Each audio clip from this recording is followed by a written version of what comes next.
Gente, como eu disse para vocês, semana passada, a gente falou um pouco sobre uma parábola, a parábola do semeador, em que Jesus, no capítulo 13 de Mateus, ele faz menção dos tipos de terreno, a gente falou semana passada.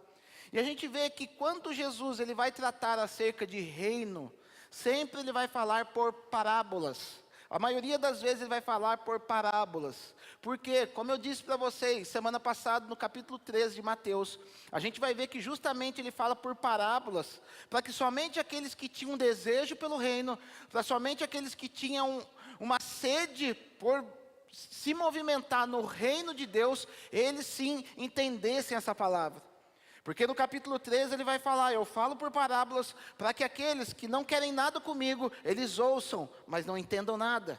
E eles não venham a ser salvos por mim. Imagine só, Jesus falando que ele estava destinando um tipo de mensagem, uma mensagem codificada, para que somente algumas pessoas pudessem entender. Porque a gente pensa que parábola Jesus fala para que as pessoas possam entender melhor aquilo que ele quer dizer. Não, é justamente o contrário. Jesus ele fala por parábola para que somente aqueles que têm uma chave, aqueles que têm um código, aqueles que têm a senha, possam acessar a verdadeira mensagem do reino de Deus. Porque reino, meus amados, é diferente de salvação. Salvação é você o quê? Receber algo da parte do Senhor, você receber um presente do Senhor, a qual você não fez nada para poder ser merecedor daquilo. Você recebe o que? A graça de forma gratuita. Lá em Efésios vai dizer que isso não vem pelas obras, é dom de Deus. Ou seja, você pode dar cesta básica à vontade, você pode atravessar a velhinha na rua, você pode fazer o que você quiser, você pode sorrir para todo mundo. Isso não te faz merecedor da graça para poder ser salvo. Isso, meus amados, não valida, as tuas boas ações não tem nada a ver com o reino. Muito pelo contrário. Pelo fato de você pertencer ao reino, nós vamos ver aqui que você vai ter boas ações. Então, você já é salvo, você que recebeu Jesus, você que confessou Jesus no teu coração e creu que Ele ressuscitou dos mortos, a salvação é tua. Romanos vai falar, se com a tua boca confessares a Cristo, e no teu coração crer que Ele ressuscitou dos mortos, serás salvo, pronto e acabou.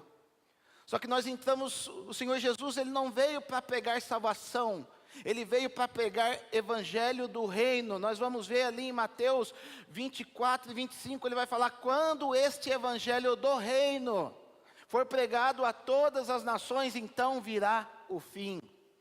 Existe uma distinção dos evangelhos que são ministrados na palavra de Deus. Porque a palavra evangelho, sabe o que ela quer dizer? Ela quer dizer boas novas, uma notícia boa que você não esperava, é isso que quer dizer evangelho. Então ele vai falar acerca do reino novamente. Quando ele entra aqui em Mateus 22, ele vai falar, vou dizer uma nova parábola para vocês. Vai falar acerca de um rei, e esse rei vai falar de Deus Pai.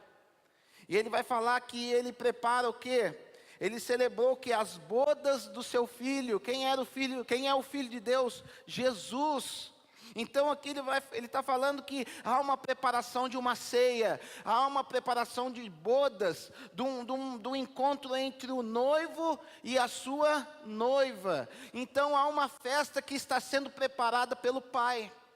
E vai dizer que nessa preparação dessa festa, o Pai, ele convida muitas pessoas, mas as pessoas que foram convidadas na primeira leva, elas estavam mais interessadas nos seus afazeres do que na festa que aquele homem estava preparando. Isso vai falar o quê? Vai falar dos judeus, vai falar que foi-lhes oferecido o quê? Que eles viessem para esta festa, mas eles não quiseram participar dessa festa. Vai falar, enviou ainda outros servos, verso número 4, com esta ordem, dizer aos convidados, eis que já preparei o meu banquete, os meus bois estão cevados, já foram abatidos, e tudo está pronto, vinde para as bodas. Eles, porém, não se importaram, e se foram um para seu campo, e outro para o seu negócio. E outros, agarrando os servos, os maltrataram e mataram. Eles foram convidados lá atrás. Muitos profetas foram falar daquilo que viria. Muitos profetas vieram clamar, vieram falar sobre salvação, falar daquilo que Deus iria fazer, mas muitos não quiseram ouvir, muitos só queriam ganhar dinheiro, muitos queriam fazer somente as coisas para poder ter proeminência nessa terra, e muitos profetas, pelo fato de falarem aquilo que ia acontecer, foram até mortos. É muito perigoso isso, meus amados. A oportunidade que essas pessoas tiveram, e nós, meus amados, somos uma igreja que nós não somos anti-judeu não, porque às vezes a gente pensa que, a gente ouviu muito por aí, né, a mensagem que, na tribulação é só os judeus que vão ficar, porque os judeus mataram Jesus, porque os judeus uma série de coisas, meus amados, sai desse entendimento. Quando nós vamos, a gente está faltando Bíblia para a igreja brasileira. Quando a gente vai para Romanos capítulo número 11, vai dizer que o próprio Deus, Ele entorpeceu a nação judaica por um certo tempo, para quê? Para que nós, gentios, para que nós que não somos judeus, pudéssemos ser enxertados ali naquela oliveira. E nós, como oliveira brava, nós fomos enxertados naquela oliveira, e aquela oliveira não é Cristo, aquela oliveira é a nação judaica. Então Deus, Ele fez com que o coração deles verdadeiramente se endurecessem, para que eu e você pudéssemos ser participantes da graça de Deus. A gente não pode desprezar isso. Por isso que a gente não pode ficar xingando judeu, porque vai chegar um dia que essa chave vai ser desvirada novamente. E essa mesma graça, esse mesmo convencimento da parte do Espírito vai trabalhar no espírito dos judeus. E nós, meus amados, vamos nos unir a Ele como uma igreja universal diante do nosso Senhor Jesus Cristo. Porque vai dizer em Mateus 23, que muitas coisas iriam acontecer até o dia que os judeus olhassem para quem os transpassaram e dissessem, Baruch Rabá Beshem Adonai, que quer dizer, bendito é o que vem em nome do Senhor.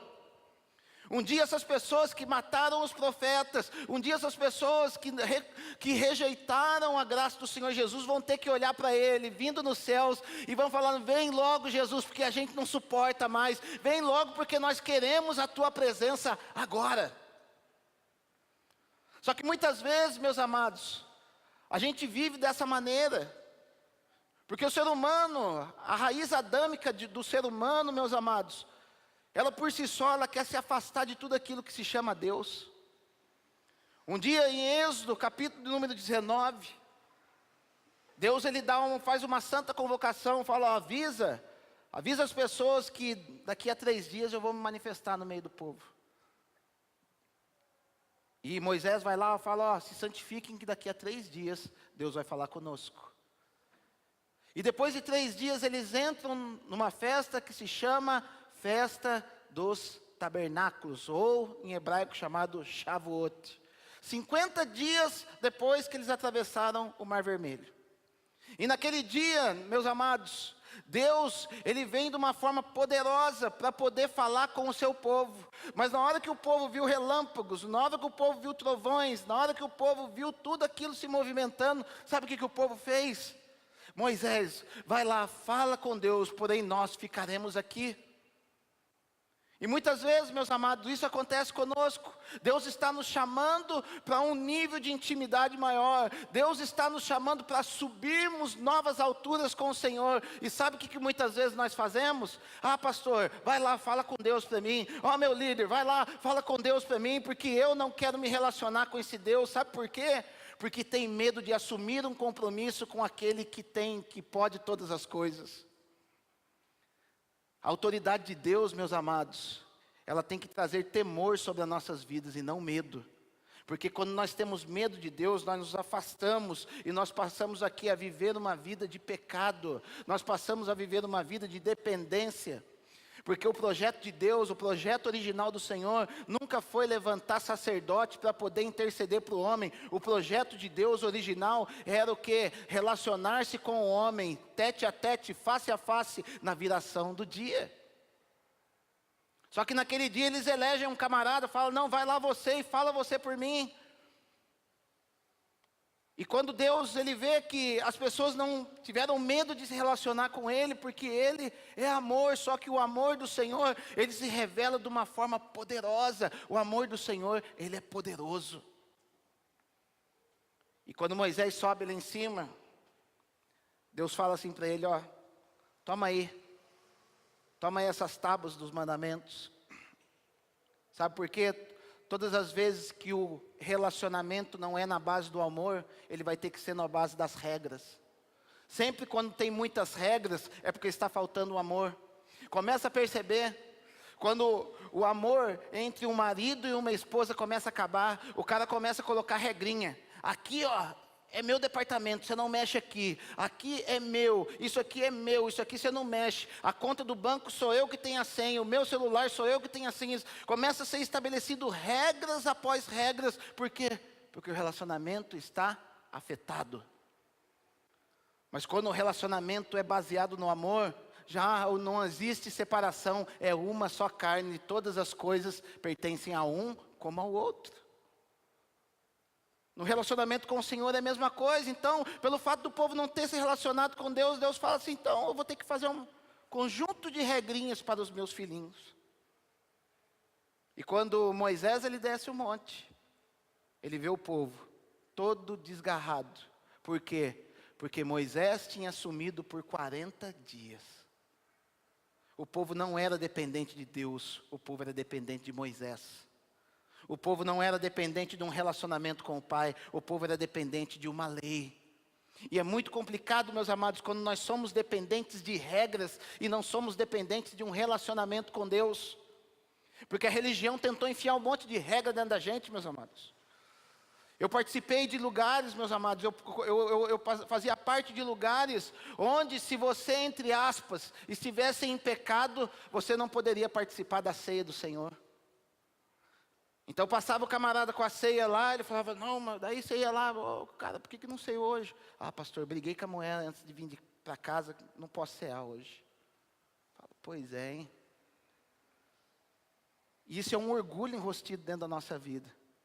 Porque quando eu falo que quando eu brigo com a minha esposa, eu não posso cear, automaticamente eu estou falando que quando eu ceio, eu não tenho pecado nenhum na minha vida. Já parou para identificar como nós somos? Nós temos um orgulho enrustido e a gente não quer apresentar? Quando a gente se afasta do que é relacionar-se com o Pai. Porque o Pai, meus amados, Ele já preparou um noivo para nós que somos a noiva do Senhor. A noiva está sendo preparada, a noiva está sendo trabalhada com óleo para poder se encontrar com o noivo nesse grande dia, no dia das bodas do Cordeiro. E a noiva, meus amados, assim como aconteceu com Esther, um dia o rei ele olha para a noiva, ele olha para aquela mulher, mas aquela mulher está abatida.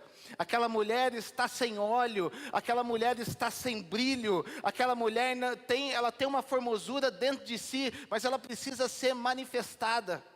E assim como aconteceu com Esther, uma vez escolhida aquela mulher, ela foi conduzida a um tratamento de beleza. E ela fica ali aproximadamente 6 meses sendo tratada com óleos e especiarias. Ela vai sendo tratada com todos os cremes, com todos os banhos da melhor forma possível. Para quê? Para ter um encontro com o rei. Ei, meu amado, minha amada, sabe o que está acontecendo? Você está sendo trabalhada. O Senhor está derramando óleo sobre as nossas vidas. O Senhor está nos embelezando. O Senhor está nos tratando. O Senhor está tirando as cracas da nossa vida, para que nós possamos nos apresentar diante do Rei de maneira digna, como uma noiva sem ruga, sem mácula. Por isso que está doendo as provas na tua vida. Por isso que está doendo o tratamento do Senhor. Sabe por quê? Porque você tem ferida aberta lá de trás. Tem muita gente, meus amados, que está vindo para a casa do Senhor cheios de feridas. Cheios de traumas que não são tratados. E quando chega na casa do Senhor, ela começa a ver um ambiente de glória. Um ambiente de santidade. Um ambiente de presença do Senhor. E onde há a presença do Senhor, toda chaga, toda doença, toda enfermidade, ela tem que ir embora de uma maneira ou de outra. E isso causa dor. E se você não souber resistir a esse momento de dor, você não vai se encontrar da maneira como o noivo quer para você se assentar à mesa com ele. E às vezes a gente começa a trabalhar com algumas pessoas, Começa a trabalhar a paternidade em pessoas que nunca tiveram um pai presente. Em pessoas que nunca um pai chegou para ele e falou: cara, você não pode fazer isso.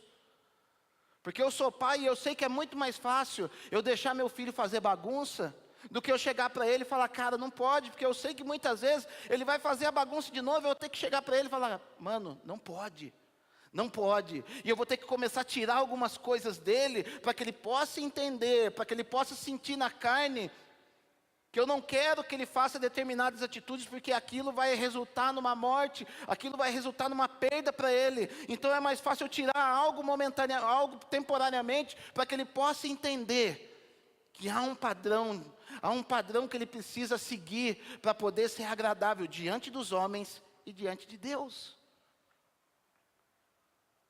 E a gente começa a trabalhar. Então você chega para um cara e fala: cara, você não pode fazer isso. Aí ele fala assim: não, você não pode fazer isso comigo. Quem é você para fazer isso comigo? Cara, eu sou teu pai espiritual. O teu líder, ele é teu líder, ele cumpre um papel de pai espiritual na tua vida. Ele está tratando de feridas que não foram tratadas lá atrás. Ele está colocando a mão em algumas coisas que precisam ser tratadas. E você precisa se deixar ser tratado, para que você possa se achegar diante do noivo. Porque senão a gente vai ficar matando profeta igual esses homens, igual os judeus fizeram. Nós vamos ficar matando profetas até quando? E quando eu falo de profetas, eu falo de pessoa que chega, que tem algo da parte de Deus para poder derramar na tua vida. E muitas vezes aquilo que vem da parte de Deus, ele não vem florido, ele não vem animadinho, mas ele vem com justiça, ele vem com glória e vem com graça. Um dia, meus amados, a igreja começa a ser estabelecida lá em Atos dos Apóstolos.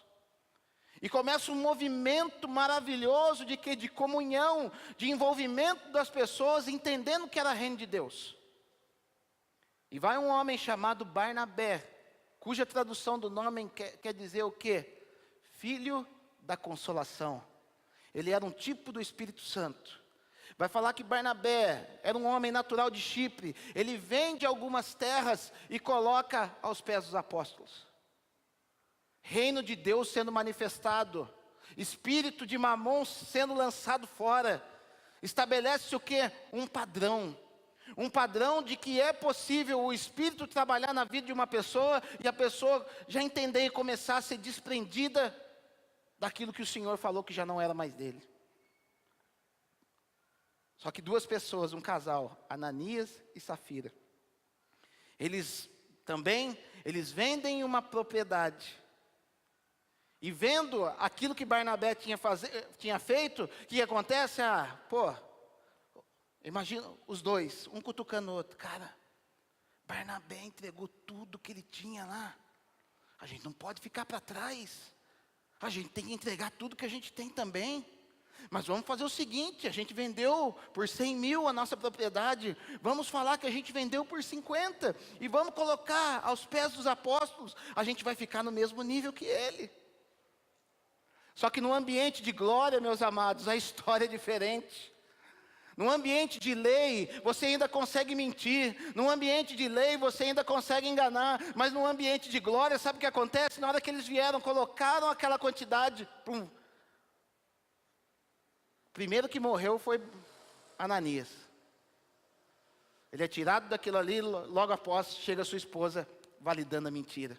E Pedro vai falar: por que mentistes ao Espírito Santo? Porque, meus amados, já estamos num outro patamar. Nós já estamos num patamar recheado pela glória de Deus, onde 3.000 pessoas tinham sido batizadas com o Espírito Santo, onde pessoas tinham sido visitadas com a glória de Deus. Ei, meu amado, quando você é colocado num ambiente de glória, quando você é exposto num ambiente de santidade, num ambiente de presença do Senhor, procure andar da maneira como Ele quer.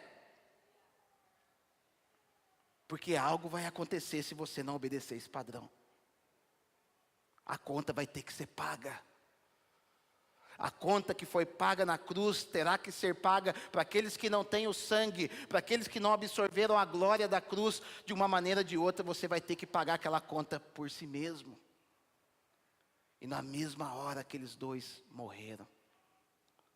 Porque não tinham entendido que uma vez, meus amados, uma vez que o ambiente é exposto à glória do Senhor, estabelece-se novos padrões no ambiente onde a gente vive.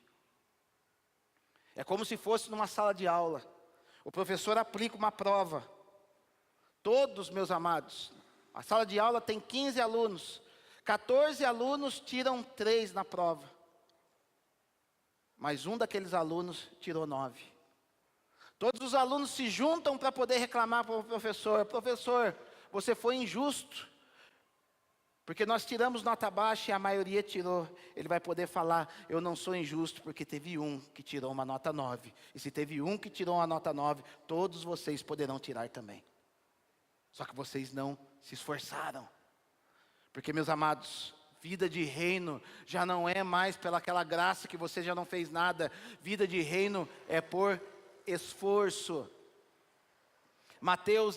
Lucas 16 vai dizer: desde os dias anteriores até João Batista se pregam a lei e os profetas. Desde então é anunciado o reino de Deus e muitos se esforçam para entrar nele. Esforço. Tem que se esforçar, irmão. Para jejuar tem que se esforçar, para ler Bíblia tem que se esforçar, para poder liderar na casa de Deus tem que se esforçar. Nada vai vir de bandeja, meus amados. Nós somos, meus amados, a partir do momento que nós recebemos a salvação, vamos ser provados em tudo e nós vamos ter que nos esforçar para poder conseguir algo da parte de Deus. Porque às vezes a gente acha que está salvo, a gente quer ficar deitado eternamente em berço esplêndido, achando que todas as coisas vão acontecer por si só. E de fato, você não vai conseguir muitas coisas na força do teu braço, mas uma vez que a glória de Deus está sobre a tua vida, você vai caminhar na glória de Deus. E quando você faz as coisas pela glória de Deus, o negócio muda. Você carrega um jugo que é suave e um fardo que é leve. Aí é muito diferente você fazer a obra de Deus ou fazer a obra com Deus. Porque fazer a obra de Deus, meus amados, você pode fazer de qualquer jeito, mas fazer a obra com Deus é muito diferente. Você vai sendo tratado na caminhada. A parábola vai dizer que o rei fica irado, envia suas tropas e incendeia a cidade daqueles que foram chamados. Sabe por quê, meus amados? Todo convite do Senhor não aceito é uma desfeita ao rei. E o rei tem suas maneiras de mostrar que está insatisfeito com um povo ou com uma pessoa. O que aconteceu aqui, aconteceu no ano 70, depois de Cristo. Um general chamado Tito, ele incendeia Jerusalém e tenta colocar a culpa nos cristãos. Então, ele muda o foco. Vai dizer que, a partir do verso número 10, e saindo aqueles servos pelas estradas, reuniram todos que encontraram, maus e bons, e a sala do banquete ficou repleta de convidados. Isso fala da época que nós estamos vivendo, da época da graça. Nós vivemos num período de tempo que é o período da graça, onde o Senhor está falando: vem da maneira como você está, vem prostituta, vem viciado em droga, vem viciado em álcool, vem espancador, vem caloteiro, vem todo mundo. Ele está chamando todos para poder participar do banquete dele. E justamente Jesus fala que as prostitutas e os publicanos, eles precederiam os publicanos e fariseus, os escribas e os fariseus nos portais eternos. E é o momento da igreja, meus amados, que nós estamos vendo um grande movimento onde pessoas estão realmente abraçando as pessoas na rua e vem para dentro. Nós somos uma igreja que somos assim, nós abraçamos e trazemos as pessoas aqui para dentro. Aqui não é lugar do santinho, não, é lugar do pecador mesmo. Venha.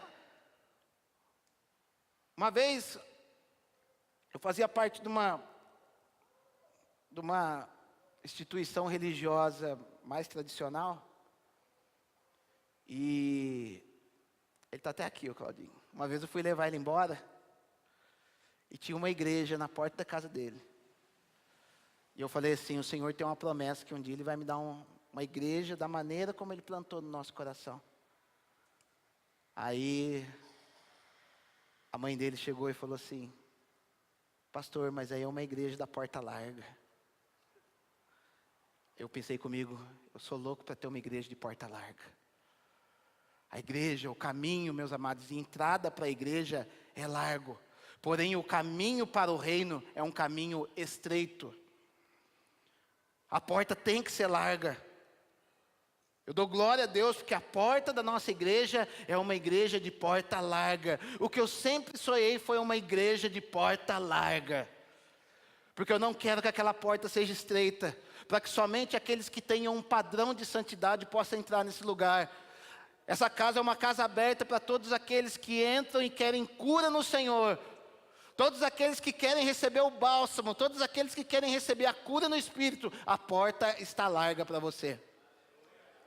Mas não se confunda, pelo fato da porta estar larga, e você continuar da mesma maneira onde você está.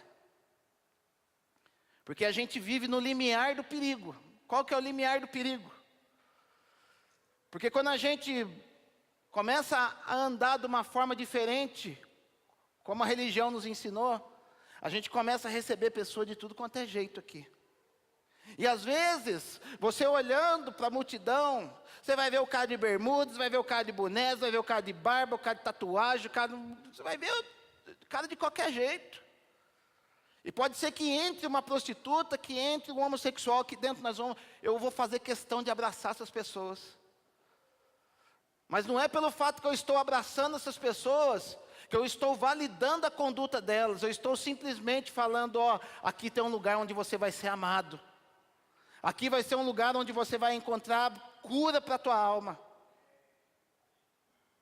Porque às vezes as pessoas confundem. Acho que pelo fato da gente colocou um jogo de luz, acho que a gente apaga a luz, acho que virou discoteca. Às vezes acho que pelo fato da gente não pegar no pé com as pessoas por causa de roupa, eu posso vir de qualquer jeito. Não é assim, irmão. Porque a gente entende que quem vai nos tratar não sou eu como pastor, mas quem vai te tratar é o Espírito Santo. E quando você, meus amados, quando você está na mão do Espírito Santo, você vai fazer determinada coisa e aquilo vai pesar no teu coração. Quando você está na mão do Espírito Santo, você vai chegar diante do espelho e ele vai falar assim para você, filho, isso aí não é roupa para você usar. Por quê? Existe o que? Um relacionamento. Gente, eu sou doido para fazer uma tatuagem aqui. Sou doido. E eu fui, sabe para quem que eu fui pedir para fazer tatuagem? Para minha esposa? Não. Eu dobrei meu joelho e falei, pai, queria fazer uma tatuagem. Sabe o que ele falou para mim? Vai fazer não. Eu falei, mas na Bíblia não tem nada escrito que não pode fazer. Ele falou, mas eu estou falando para você que você não vai fazer. Você é meu. Você é meu ou você não é meu? Eu falei, sou. Eu falei, mas por que eu não posso fazer, pai? Ele falou, porque eu vou te levar em lugares onde isso não é aceito. Eu não tenho problema nenhum com tatuagem, mas eu não quero que você faça. E eu conheço pastores amigos que são cheios de tatuagem e que foi o próprio Deus que ministrou no coração dele, faça, porque eu vou te enviar em lugares onde você vai precisar desse passaporte para você entrar e falar do meu amor. Percebeu? Relacionamento. Não é um conjuntinho de regras. Já temos que subir o monte. Eu não devo mais esperar Moisés trazer tábua de pedra para poder falar o que você faz ou não faz. Você já tem que estar num nível adiante, que é o nível de subir ao monte e falar, Senhor, estou aqui para falar contigo. Porque nesse encontro, tem um encontro com Fátima Bernardes, né? Que só traz porcaria para você. Mas tem um encontro com Jesus, que vai te purificar e santificar. Ali ele vai falar de algumas coisas que vai te confrontar. Ali ele vai falar de algumas coisas, da maneira como você deve proceder para ser um cidadão do reino. Não apenas mais um salvo porque confessou Jesus. E não estou minimizando a salvação, mas a salvação é a porta de entrada para as demais coisas. E ele vai falar que, então sentou o povão lá. O povão sentou naquele banquete, o rei estava feliz e ele começa o quê? Ele começa a passear no meio do povo. Porque todo homem de relacionamento, ele caminha no meio do povo. E não caminha no meio do povo para poder ficar te julgando. Ele caminha no meio do povo para estabelecer o padrão de justiça, o padrão de santidade dele. E quando ele vê um homem, ele fala: amigo, por que você está vestido desse jeito? E vai falar que naquele momento o homem emudeceu. Sabe o que as vestes significam na Bíblia, meus amados? Os atos de justiça dos santos. Abra comigo em Apocalipse, capítulo de número 19. É um dos textos mais lindos que... Apocalipse, capítulo 19. Vai dizer assim: depois dessas coisas, ouvi do céu uma como grande voz de numerosa multidão dizendo: aleluia, a salvação e a glória e o poder são do nosso Deus. Porquanto os verdadeiros e justos são seus juízos, pois julgou a grande meretriz, que corrompia a terra com a sua prostituição, e das mãos dela vingou o sangue dos seus servos. Segunda vez disseram aleluia, e a sua fumaça sobe pelos séculos dos séculos. Os 24 anciãos e os 4 seres viventes prostraram-se e adoraram a Deus, que se acha sentado no trono, dizendo amém, aleluia. Saiu uma voz do trono exclamando: dai louvores ao nosso Deus, todos os seus servos, os que temeis, os pequenos e os grandes.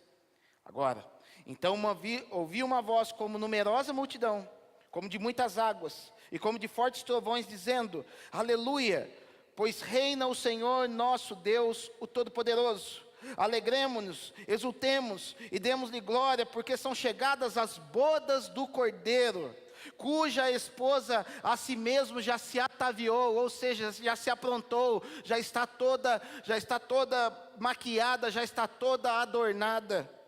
Pois lhe foi dado vestir-lhe linho finíssimo, resplandecente e puro. Porque o linho finíssimo são os atos de justiça dos santos. Você foi chamado para estar aqui nessa noite. Você foi atraído para estar aqui nesta noite. Talvez você tenha saído da sua casa carregando algumas coisas que não convêm, mas hoje está aqui uma nuvem de glória para poder derramar sobre a tua vida um linho finíssimo, uma veste diferente daquela com que você se encontra hoje. Porque, meus amados, sabe qual é o problema? O problema da religião? A religião nos ensinou que nós vestimos uma veste, e essa veste nunca vai se corromper, ela nunca vai ficar suja. Isso que a religião nos ensinou. Sabe de onde que a religião aprendeu isso? Lá de Adão. Adão, ele se relacionava com Deus, como eu disse para vocês, quando nós somos expostos à glória de Deus, a cobrança é diferente. E Adão um dia, ele peca contra Deus através de Eva. E o que ele faz? Ele vai se esconder atrás da moita. Ele vai se esconder de Deus. Porque a primeira coisa, meus amados, que quando nós estamos em pecado, nós começamos a nos esconder de Deus. Outro dia, eu estava conversando com um cara que veio outro dia aqui na igreja, teve um dia que a glória pegou aqui, tinha gente caindo, tinha gente, uma série de coisas. Ele falou assim: eu não vou mais lá não, porque sabe, eu tô andando meio errado com a minha namorada aí, vai que Deus pega eu lá, vai que o Satanás pega eu lá. Gente, o camarada começa a ficar com medo de Deus. O cara rapou fora daqui, ele não vem mais. Eu falei: cara, não precisa disso não, é Deus, cara. Porque o homem que peca, a tendência dele é fugir do Senhor. E quando ele sai de trás do arbusto, sabe como é que ele sai de trás do arbusto? Vestido o quê? Com folhas de figueira. Sabe o que folhas de figueira quer nos dizer? A tua própria justiça. As artimanhas que muitas vezes nós fazemos para querer esconder, para tentar esconder a nossa vergonha de Deus. Como se nós pudéssemos esconder a nossa vergonha de Deus. Então sabe o que a gente consegue? A gente começa a fazer carinha de coitado. A gente começa a acusar o outro. A gente começa a ficar com um espírito de autocomiseração. Isso, meus amados, é fazer veste de figueira. Porque a gente chega diante do Senhor e fala assim: ah, Senhor, sabe por quê? Eu não vou na igreja. Ai, Senhor, porque ninguém fala comigo lá, Senhor. Eu sou um pobre coitadinho. Sabe, Senhor, porque eu não oro? Porque eu não te busco? Porque tadinho de mim, né, Senhor? O Senhor deu um trabalho que trabalha 8 horas por dia, eu chego cansadinho em casa. Espírito de autocomiseração. Culpa o mundo, culpa a todos, mas não assume o seu próprio pecado. E quando ele estava naquela condição, Deus bradava, porque Deus, meus amados, não deixou de visitar Adão pelo fato de Adão ter pecado. Muito pelo contrário, não foi Adão que foi até Deus, foi Deus que foi até Adão. Ei, se você entrou aqui nessa casa nessa noite, precisando da glória de Deus, precisando da presença de Deus, Deus vai te visitar nessa noite. Ele não vai te visitar para te destruir, não. Ele vai te visitar para curar. Porque, como eu disse, nós estamos no advento da graça. E a graça, meus amados, ela te dá um crédito diante de Deus. Porque talvez você possa ter pecado, mas Ele te garante diante de Deus. 1 João capítulo 2 vai dizer: filhinhos, escrevo esta carta para que não pequeis. Mas, se alguém pecar, temos um advogado diante de Deus, Jesus Cristo, o justo, o qual é a apropriação pelos nossos pecados, e não só pelos nossos, mas do mundo inteiro. A gente tem essa facilidade hoje. Só que a religião tenta falar para nós que o lance é não sujar a roupa. Só que imagine só, meus amados, vivemos num mundo que é sujo e corrompido. Por mais que você se esforce, imagine você com uma veste branca, por mais que você se esforce, uma hora essas suas vestes, elas vão sujar de alguma maneira. Por mais que você não encoste em nada que é sujo, a própria sujeira do ar, depois de algum tempo ela vai impregnar na sua roupa, e aquele branco que era uma vez, já não vai ser mais tão branco assim. Mas sabe o que o sangue de Jesus fez por nós? O sangue de Jesus falou assim para nós: ó, eu sei que as tuas vestes vão sujar, e sabe como que você faz? Você vem diante de mim todos os dias, para que eu possa lavar as tuas vestes todos os dias. Ela vai se manter branca dessa forma. Apocalipse, meus amados, 22:14, bem-aventurados aqueles que lavam as suas vestes no sangue do Cordeiro, para que entre na cidade pelas portas. Você foi convidado a entrar na cidade pelas portas, mas só entra na cidade pelas portas quem está com as vestes limpas. Esse homem não estava com veste, não trazia veste nupcial. O fato dele não trazer veste nupcial, sabe o que é? Ele não estava com vestes adequadas para estar num ambiente onde o rei estava. Essa noite é noite de reflexão. Será que você está com as vestes necessárias para estar num ambiente onde o rei está? Será que você tem vestes necessárias para sentar na mesa com o rei e dizer: Senhor, eu vim aqui para poder compartilhar desse banquete contigo? Porque aqui está falando de um amigo.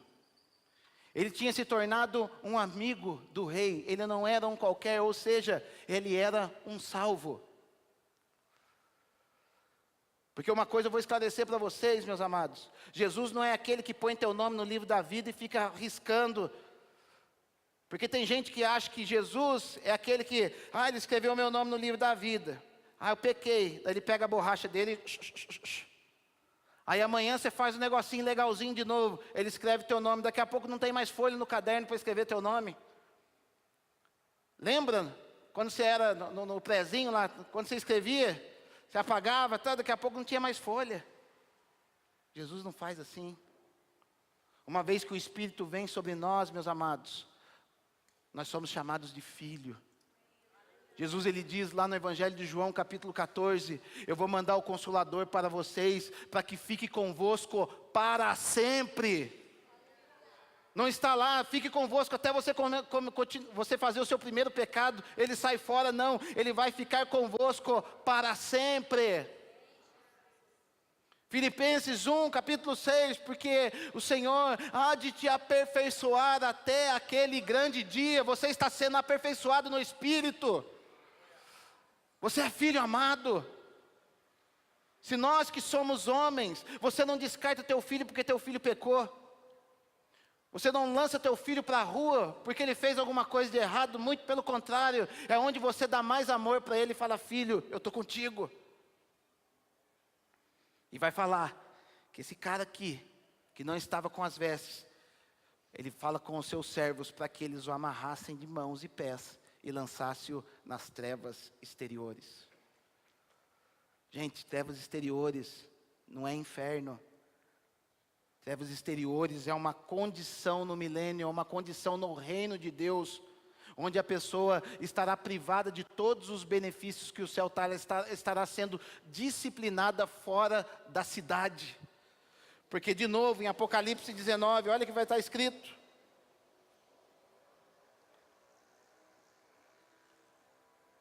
Deixa eu só achar aqui.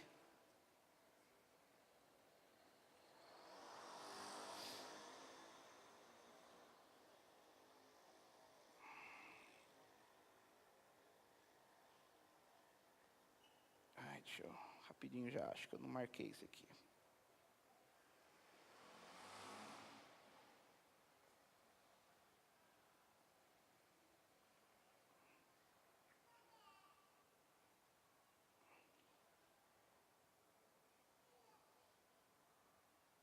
Olha lá. Apocalipse capítulo 21, verso de número 23. Aqui está falando já do novo céu e da nova terra estabelecido em cima da nossa terra aqui. Porque o negócio vai ser aqui, porque é um novo céu e uma nova terra aqui, gente. Não tem nada de eu vou morar no céu. Se você achar um lugar que você vai falar que você vai morar no céu, você traz aqui para mim, nós vamos olhar junto. Mas a palavra de Deus vai dizer, capítulo 21, verso 3 de Apocalipse: eis o tabernáculo de Deus com os homens, pois com eles habitará, e o mesmo Deus estará com eles, e será o seu Deus, e o mesmo povo será o seu povo. É aqui. Novo céu e nova terra é formado aqui, a Nova Jerusalém, aqui em cima de nós. E vai falar que nessa Nova Jerusalém, ó as características dela. Nela não vi santuário, porque o seu santuário é o Senhor, o Deus Todo-Poderoso e o Cordeiro.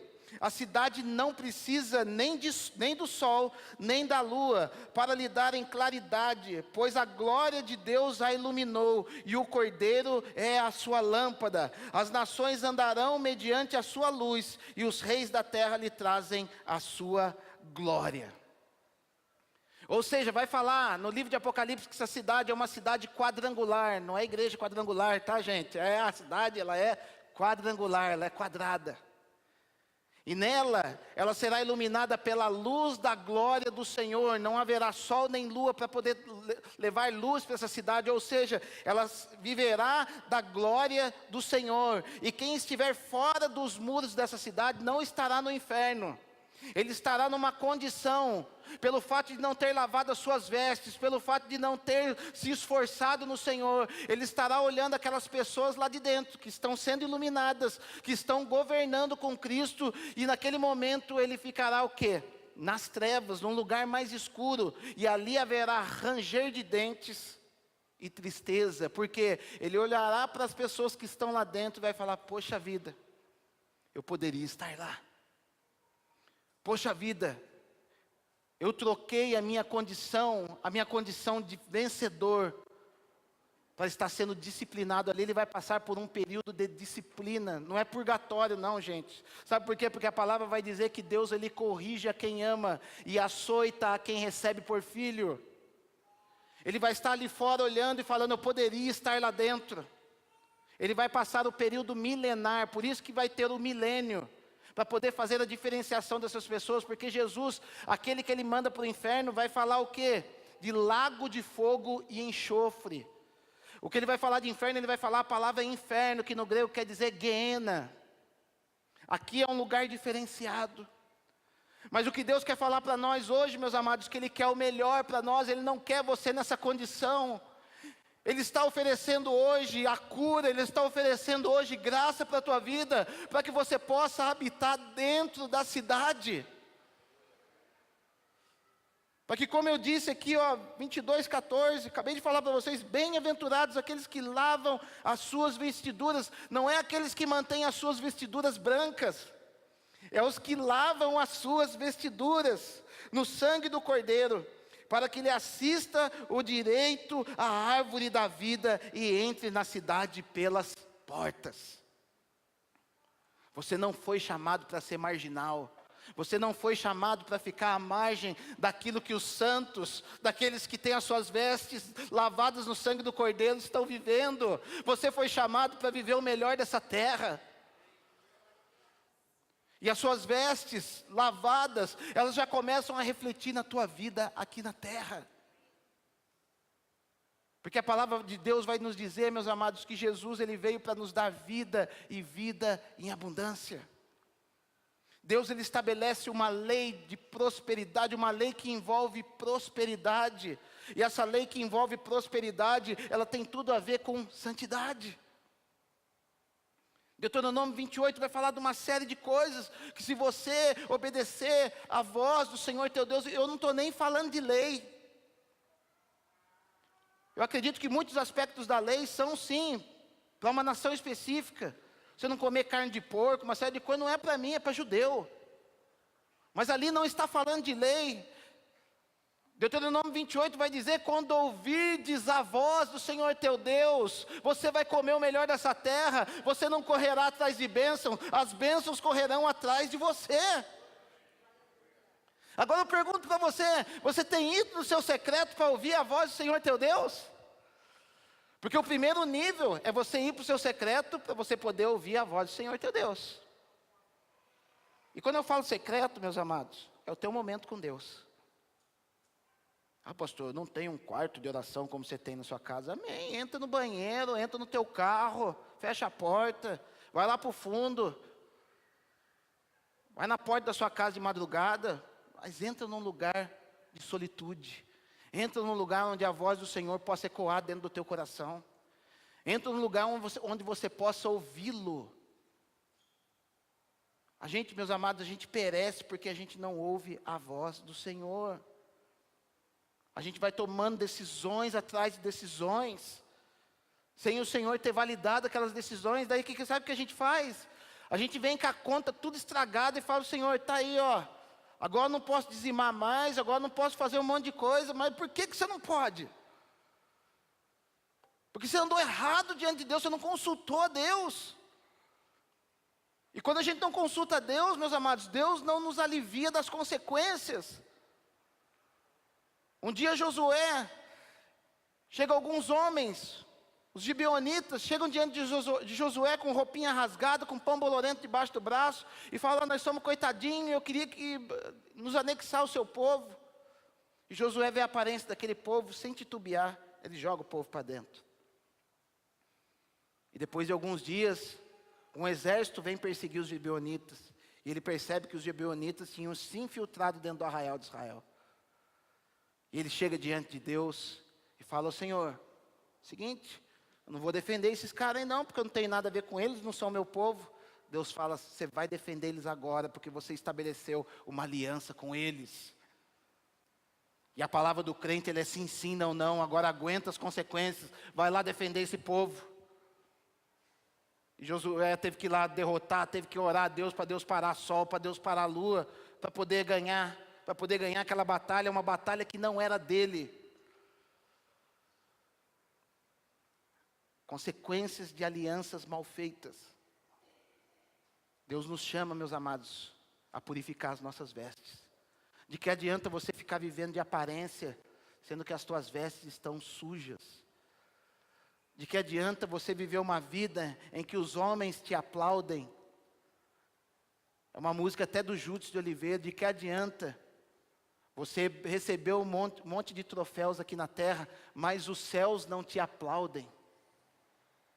É muito triste quando o céu não nos valida, porque quando nós estamos inseridos num ambiente de glória e deixamos com que essa glória venha nos transformar, o céu começa a nos validar. O céu começa a obedecer aquilo que você fala. Sabe por que Adão, ele começou a colher espinhos? porque ele não foi suscetível ao ambiente de glória a qual ele estava exposto. Então o que Deus fala? Já que você não absorveu a minha glória aqui no Éden, onde tudo prosperava, onde você falava, tudo acontecia, onde você dava destino para todas as coisas. Porque Adão, ele não dava só nome para os animais, ele dava destino, ele dava o quê? Um propósito para aqueles animais. Tanto é que quando Eva sai do seu interior, a primeira coisa que ele fala ele não chama ela de Eva, ele chama ela de varoa. Por quê? Porque ele não deu o nome em primeiro lugar, ele deu um propósito. A varoa é aquela que acompanha o varão. E quando a gente não consegue absorver isso, as coisas começam a não funcionar mais para a gente. Aí é onde as pessoas vêm nos procurar: pastor, tudo está dando errado para mim. É lógico que tudo está dando errado, porque você não está mais absorvendo o ambiente de glória onde você está sendo inserido. E sabe o que começa a nascer dali? Espinhos e abrolhos. Só que, meus amados, teve um Jesus na nossa vida, um Cristo, que um dia se deixou ser coroado por esses espinhos que o Adão lá atrás plantou.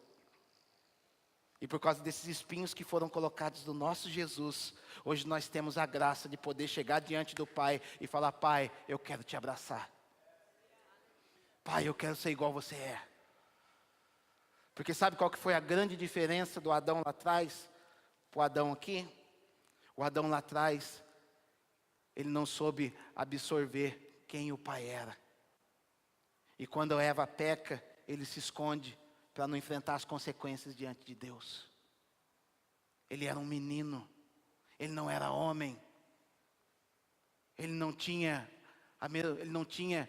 aquilo que o pai lhe transmitia. Ele foi se esconder. Mas o último Adão, que é Jesus, no dia que a igreja peca, no dia que o seu povo peca, ele vai diante do Pai e fala: Pai, eu estou aqui disponível para poder enfrentar as consequências do que a minha noiva fez. Eu estou aqui preparado para poder lavar a minha noiva com sangue puro. Quando a gente vê Jesus preso na cruz, o seu lado é furado, justamente o lado em que saiu Eva, onde foi projetado Eva saiu do lado de Adão, e da mesma maneira como Eva foi formada do lado de Adão, a igreja foi formada do lado de Jesus, que foi furado por aquele centurião, onde dali saiu água e sangue. Água, vida no espírito; sangue, vida na carne. Isso formou a igreja. A igreja é o único elemento no universo que é capaz de ter uma vida espiritual e uma vida natural em si mesmo. Não é à toa que você tem 70% de água no seu corpo. Você tem a natureza de Deus em você. Você tem a natureza de Cristo. Você tem a vida do Espírito e você tem a vida da carne. Finalizando, meus amados, 2 Coríntios capítulo 5. Você sabe que quando o pastor fala finalizando, sabe o que quer dizer? Nada. Sinal que tem mais uma hora de pregação ainda. Olha o que vai dizer a palavra de Deus, 2 Coríntios capítulo 5. Sabemos que se a nossa casa terrestre desse tabernáculo se desfizer, temos da parte de Deus um edifício, casa não feita por mãos, eterna nos céus. E por isso, nesse tabernáculo, gememos, aspirando por sermos revestidos da nossa habitação celestial, se, todavia, formos encontrados vestidos e não nus. Sabe o que Paulo está falando aqui? Sabemos que nessa casa terrestre, a casa terrestre é você, é o seu corpo, é o meu corpo. Que a palavra de Deus vai dizer que nós somos como vasos de barro na mão do Senhor. Nós somos o templo do Espírito Santo. Então ele está dizendo que se essa casa se desfizer, porque Paulo no capítulo 4, ele está falando sobre as dificuldades que a gente passa na nossa vida. 4:8 em diante, ele vai dizer que em tudo somos atribulados, mas não angustiados, perplexos, mas não desanimados, perseguidos, mas não desamparados, abatidos, mas não destruídos, levando no corpo sempre o morrer de Jesus Cristo, para que a nossa vida na carne se manifeste na vida de Deus. Ele continua dizendo, no mesmo capítulo 4, a partir do verso 16, que a nossa leve e momentânea tribulação produz em nós um peso de glória muito excelente, não atentando para as coisas que se veem, mas para as coisas que não veem, porque as coisas que se veem são temporais, mas as coisas que não veem são eternas. Paulo está falando, todas as angústias, todos os sofrimentos que você tem passado, é Deus construindo algo sólido, espiritual na tua vida, porque isso está produzindo um peso de glória, isso está fazendo você se tornar uma pessoa melhor diante de Deus. Deus não tem fechado as portas para você, Deus não tem permitido com que algumas enfermidades venham para a tua vida, porque Ele é masoquista e olha lá de cima e fala, bem feito, estou me vingando dele. Não, Deus, Ele é amor. E o amor dele muitas vezes vai permitir que algumas coisas vão dar errado na tua vida, para que você tenha um peso eterno de glória, para que você seja cheio dele, para que você tenha as características de Cristo. E ele vai falar então, nós sabemos que nós temos esse tabernáculo, mas quando ele se desfizer, tem um corpo de glória preparado para nós, tem um corpo novo, igual aconteceu com Jesus. Jesus ele foi massacrado, Jesus ele foi humilhado, Jesus ele foi partido, foi arrebentado. Mas no momento que ele vem com o seu corpo revestido de glória, as marcas estavam ali sim, mas ele atravessava a parede, ele comia peixe, ele abraçava os seus, ele continuava ministrando na vida das pessoas de uma maneira ainda mais poderosa, porque ele estava com peso de glória. Porque aquilo que você está vivendo aqui na terra, meus amados, não pense que você vai chegar no céu, esqueci tudo, não. As marcas vão continuar. Aquilo que Jesus tem feito em você, aquilo que Deus tem permitido na tua vida, as marcas que ficaram, elas vão continuar para toda a eternidade. Porque Paulo lhe disse um dia em Gálatas capítulo 5, desde agora ninguém mais importune, porque eu trago em mim as marcas de Jesus Cristo. Qual as marcas que Cristo tem produzido na tua vida? Porque sabe o grande erro nosso, meus amados? Deus ele quer produzir marcas em nós, e a gente tem fugido do tratamento dele, tem fugido daquilo que ele quer fazer. A gente foge igual o povo fugiu lá no monte. Mas quando a gente foge, não pense que você é esperto, não. Você está fugindo de ser parecido cada vez mais com Jesus. E a gente fica igual um joguinho de videogame, onde Deus ele manda um raio e a gente fica igual o Matrix. Já assistiu o Matrix? O cara dava um tiro, o negócio passava aqui. Ei, meus amados, para de fugir do tratamento de Deus. Para de fugir, Ele está querendo te dar vestes novas, Ele está querendo te dar um peso de glória, Ele está querendo te dar autoridade para que a tua oração tenha efeito sobre o mundo espiritual. Ele está querendo te dar uma nova mente, Ele está querendo fazer de você uma pessoa melhor nele, longe da religião, porque a religião ela manda você fazer sacrifício. A religião, ela pega o chicote e fica se dilacerando, achando que vai ser agradável a Deus. Mas a obra de Deus, ela não é externa, a obra de Deus, ela é no coração. Jesus está aqui nessa noite para te dar um novo coração, para te dar vestes novas, que são o quê? As obras de justiça dos santos. Porque às vezes, meus amados, a gente se apoia muito na nossa salvação e continuamos a viver da mesma maneira como vivíamos antes. Um dia, estava João Batista batizando no deserto, e as pessoas iam ali porque ele estava trazendo um batismo de arrependimento, mudança de mente. E todos aqueles que tinham uma mudança de mente, eles iam lá para se batizar. Ele não se batizava para ter uma mudança de mente, ele já tinha uma mudança, ele sabia que estava em pecado e precisava de uma nova vida. E os religiosos eles descobriram que tinha um novo lance do negócio, tinha um banho no Jordão lá que fazia com que as pessoas olhassem eles com uma forma diferente, porque eles queriam status, eles queriam parecer diante das pessoas aquilo que eles não eram. E eles cutucaram o outro, descobrindo mais uma que se a gente for lá, vão falar que a gente é mais santo ainda. E no dia que eles aparecem diante de João Batista fala: quem vos ensinou a fugir da ira vindoura? Produzi, pois, frutos de arrependimento. E não dizeis vós que sois filhos de Abraão, porque Deus até dessas pedras pode suscitar filhos a Abraão. Arrependei-vos, pois é chegado o reino dos céus.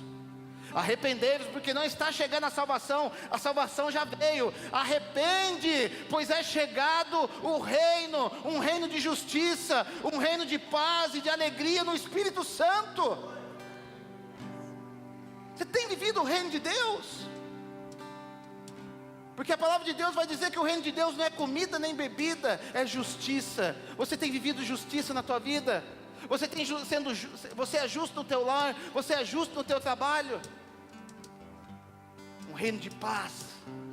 Sabe qual que é a paz no hebraico? É shalom. Shalom é paz em meio às aflições, não é ausência de guerra. É justiça, paz e alegria no Espírito Santo. Gente, a gente vê tanta gente amarga hoje em dia. Você vai ver, o cara é crente, que vergonha, gente. Os caras tudo amargão, cara. Tudo xingando, tudo brigando no trânsito. Que vergonha. Chegou o tempo, meus amados, em que isso não vai ser mais tolerado. Deus tem derramado uma glória violenta. E o Brasil, meus amados, por esses tempos ele vai receber uma glória ainda maior da parte de Deus. Só que todo ambiente de glória, ele traz como consequência uma depuração do coração do ser humano. Porque Deus não quer que nós venhamos sair para um lugar onde há choro e ranger de dentes. Ele quer nos levar para um lugar de gozo. Olha o que a palavra vai dizer. Verso de número 11 de 2 Coríntios. E assim, conhecendo o temor do Senhor, persuadimos os homens e somos totalmente conhecidos por Deus, e espero que também a nossa consciência nos reconheça, porque tem gente que não vive de acordo com a sua consciência. A consciência dele está dizendo uma coisa, mas ele está fazendo outra. A consciência dele o Espírito Santo está falando para ele, mas ela não reconhece, ela vive um negócio dúbio. Não nos recomendamos novamente a nós outros, pelo contrário, damos-vos ensejo de vos gloriardes por nossa causa, para que tenhais o que responder aos que gloriam na aparência e não no coração. Porque tem um monte de gente aí se gloriando na aparência, e Deus até opera por meio deles. Sabe por quê? Porque Deus não opera milagre por causa de um homem. Deus opera milagre por causa da sua igreja, por causa da sua noiva. Deus ele não cura porque o cara que está orando ele é santo. Não, Deus ele cura porque ele tem misericórdia de quem está doente. Só que o homem, ele chamou para si essa glória. E Romanos capítulo 1 vai dizer que Deus, meus amados, o homem, ele glorificou mais a criatura do que o Criador, que é bendito eternamente, amém. E quando ele ora por alguém é curado, sabe o que ele fala? Eu curei fulano. Ele chamou a glória para si. Ele é segundo a aparência, mas o coração dele está errado. E olha o que ele vai dizer no verso 14. Pois o amor de Cristo nos constrange, julgando nós isto, um morreu por todos, logo todos morreram. E ele morreu por todos, para que os que vivam não vivam mais para si mesmos, mas para aquele que por eles morreu e ressuscitou. Assim que nós daqui por diante a ninguém conhecemos segundo a carne. E se antes conhecemos Cristo segundo a carne, já não o conhecemos deste modo.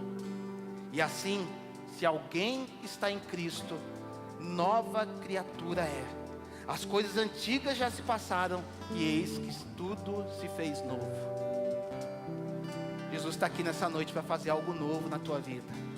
Mas esse novo só vai acontecer a partir do momento que você reconhecer que você precisa de vestes novas, que você precisa de uma mudança de coração, que você precisa de ajuda de Deus para poder te levar a um nível para poder sentar na mesa com o noivo. O noivo está aqui para cear com você. Você pode ter ceado no nosso simbolismo aqui, mas verdadeiramente o noivo só vai cear com você a partir do momento que você chegar para Deus e falar: Senhor, quero lavar as minhas vestes diante de Ti. Não quero ser encontrado nu. Não quero ser encontrado nu. Deus tem veste para você aqui nessa noite. Vamos colocar de pé.